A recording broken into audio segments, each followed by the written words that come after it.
Thank you, Mr. Speaker, and my honourable colleague. I want to just clarify something that's been bandied around in the House quite a bit lately, which is the high price of gasoline in Vancouver. Just to clarify that has had no relation whatsoever either to pipeline accessibility or to carbon taxes. The only refinery in the Lower Mainland used to be owned by Chevron. It was recently purchased by Parkland, and for the first quarter of this year, I'm sure he's aware that they were doing massive upgrades and renovations, so there was less locally refined gas available, more purchased from the U.S. That's the only reason that Vancouver now has such high gas prices. It is not related to the BC carbon tax. For Central Okanagan, Smilkameen Nicola.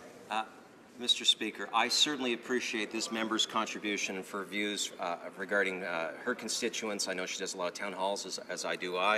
But let's get serious. April 1st, we saw gas prices go up in BC specifically because the BC NDP raised the carbon tax from $30 a ton of greenhouse gas emissions to $35.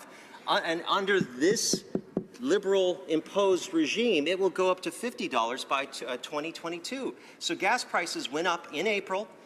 It was specifically because of this. In fact, the Premier tried to say to the federal government, can you give us some tax relief for gasoline or some relief from gasoline in British Columbia? Mr. Speaker, what hypocrisy, because it's both of these two governments that have agreed to a schedule that will cost people in British Columbia more and more every year.